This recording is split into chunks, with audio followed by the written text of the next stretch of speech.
Assalamualaikum warahmatullahi wabarakatuh. Alhamdulillahirabbil alamin. Allahumma sholli ala sayyidina Muhammad wa ala ali sayyidina Muhammad kama barokta ala Sayyidina Ibrahim wa ala ali Sayyidina Ibrahim fil alamina innaka hamidum majid. Saudara-saudara para pemirsa Kreweng Aji yang berbahagia serta kaum mukminin wal mukminat yang dirahmati Allah. Kita lanjutkan lagi kajian kita yang pada kesempatan ini masuk pada surat nomor 81, yaitu surat At-Takwir. Ayatnya ayat 1 sampai dengan ayat 5. Kepada saudara-saudara yang pada saat ini sedang menderita sakit, semoga Allah Subhanahu wa ta'ala segera mengangkat penyakitnya dan sembuh sehat walafiat kembali. Kepada saudara-saudara yang pada saat ini tengah menghadapi suatu masalah yang berat, persoalan yang rumit, semoga Allah Subhanahu wa ta'ala segera memberikan jalan keluar dan solusinya yang terbaik. Kepada saudara-saudara yang pada saat ini tengah berulang tahun, saya mengucapkan selamat berulang tahun. Semoga Allah Subhanahu wa ta'ala memberikan umur yang panjang, umur yang barokah, umur yang bermanfaat. Kepada saudara-saudara yang telah memberikan koreksinya, atensinya, serta subscribe-nya, saya mengucapkan terima kasih yang sebesar-besarnya. Dan juga semoga kita semua diberikan perlindungan oleh Allah Subhanahu wa ta'ala dari segala macam mara bahaya dan dari segala macam fitnahnya Dajjal, Ya'juj dan Ma'juj. Dan juga semoga Allah Subhanahu wa ta'ala selalu memberikan kesehatan, selalu memberikan keselamatan dan limpahan rezekinya kepada kita semua. Marilah kita lanjutkan lagi kajian kita pada saat ini. Bismillahirrahmanirrahim. Idza syamsu kuwirat wa idzan nujum munkadarat wa idzal jibalu suyirat wa idzal isyaru utilat wa idzal khusyirat. Artinya atas nama Allah yang maha pemurah, yang maha pengasih, tatkala matahari dilipat dan tatkala bintang-bintang menjadi gelap, tatkala gunung dibikin musnah dan tatkala unta-unta ditinggalkan, dan tatkala binatang buas dikumpulkan. Penjelasannya adalah sebagai berikut penjelasan pada ayat 1.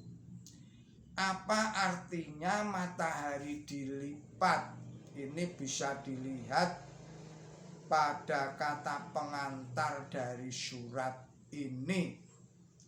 13 ayat permulaan surat ini membicarakan 12 tanda bukti yang tidak sangsi lagi, bahwa sebagian tanda bukti itu bertalian dengan kehidupan di dunia ini. Adapun selebihnya dapat pula diambil sebagai kalam ibarat, perumpamaan atau kiasan yang mengisyaratkan kehidupan di dunia ini pula. Sebagaimana berulang-ulang diterangkan, kebangkitan dari kematian di akhirat seringkali mengandung isyarat yang dalam tentang kebangkitan rohani. Saya ulangi lagi, sebagaimana berulang-ulang diterangkan, kebangkitan dari kematian di akhirat seringkali mengandung isyarat di dalam, atau isyarat yang dalam tentang kebangkitan rohani yang dilaksanakan oleh Nabi suci Muhammad SAW sejak di dunia ini. Oleh karena itu di sini kenyataan dan ibarat digabung menjadi satu. Tatkala matahari dilipat, ini bisa juga kita pahami sebagai gerhana matahari atau nubuat atau ramalan tentang teknologi informasi atau teknologi transformasi yang sekarang ini berkembang sangat maju, sangat pesat, yang hampir-hampir dunia ini ada di genggaman kita dengan ditemukannya HP atau telepon genggam, yang di dalam teknologi itu bermacam-macam, atau di mana-mana di dunia ini dapat dilihat secara langsung oleh orang-orang yang jaraknya berjauhan. Kemudian penjelasan pada ayat 2, bintang-bintang menjadi gelap, artinya gelap gulita.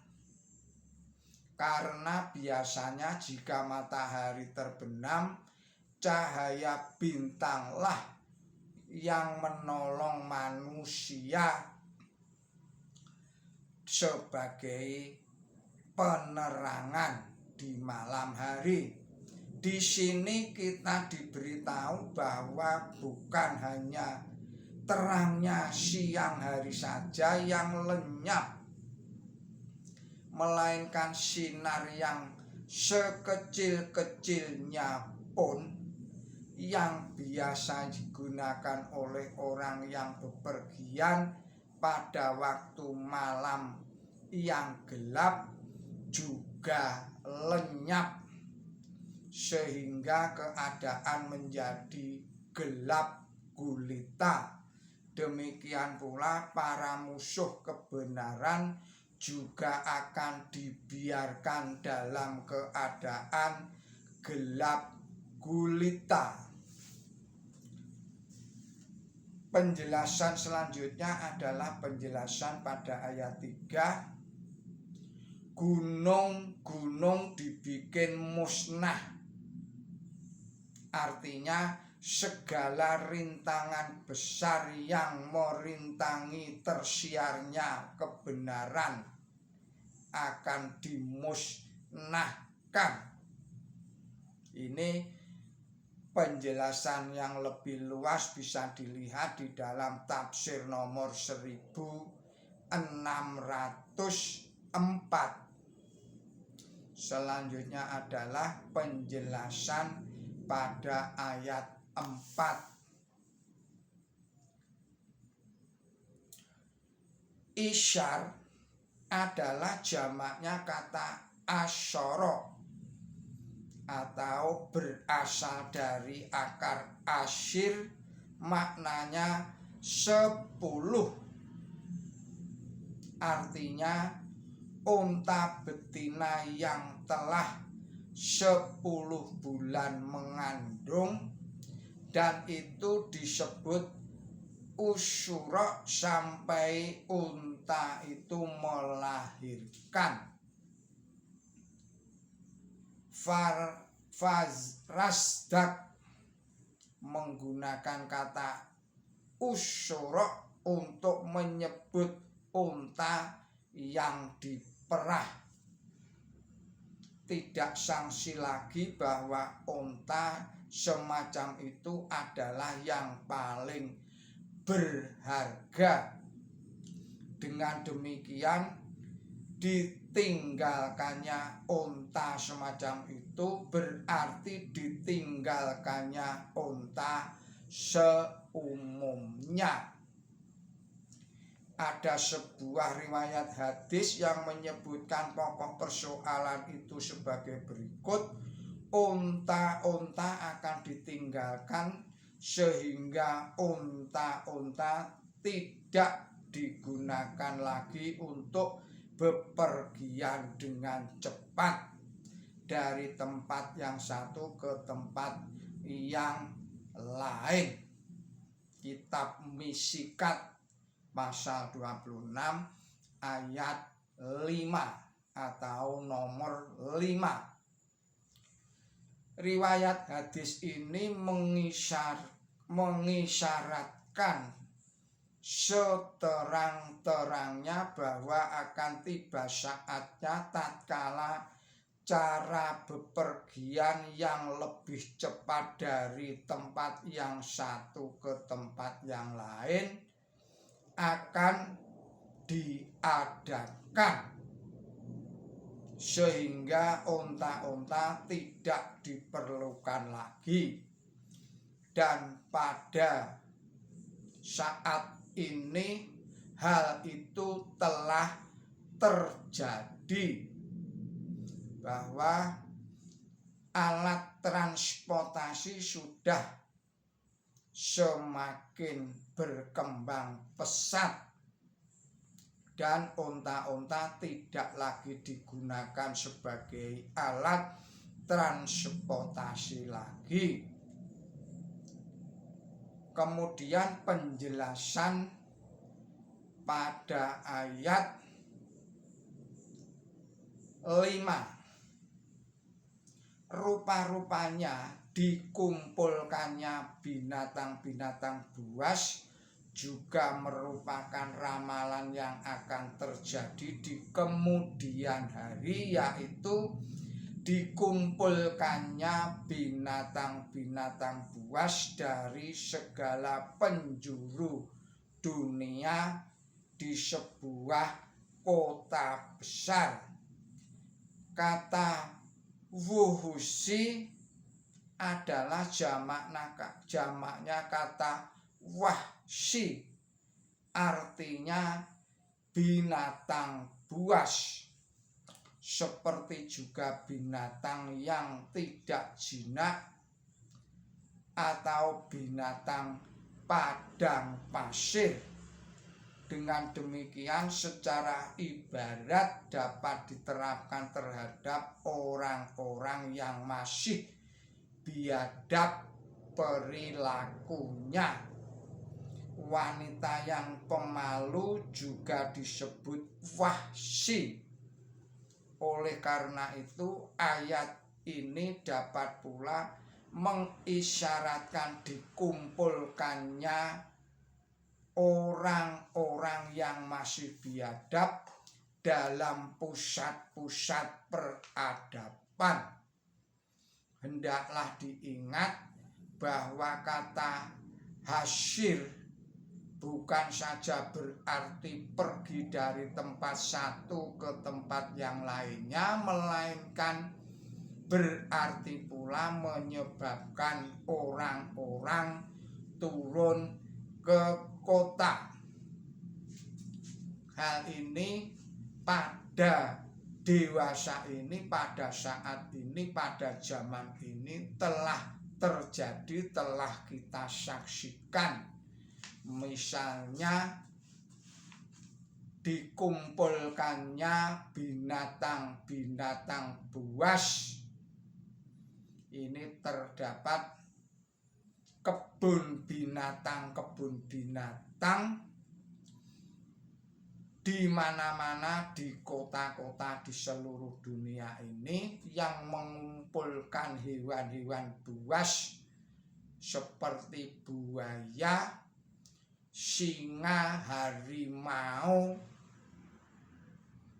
juga ular dan lain sebagainya dikumpulkan menjadi satu lokasi, yang ini sekarang ini menjadi suatu alat untuk edukasi, untuk hiburan dan lain-lainnya, yang di negeri kita Indonesia ini juga terdapat cukup banyak kebun binatang yang mengumpulkan binatang-binatang buas seperti itu. Dan itulah sebenarnya yang dahulu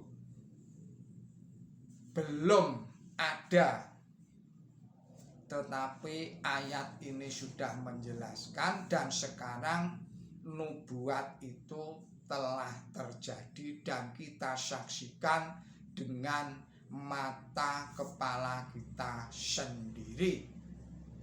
Saudara-saudara, para pemirsa Kereweng Aji Channel yang berbahagia, serta kaum mukminin wal mukminat yang dirahmati Allah, demikianlah kajian kita pada kesempatan ini.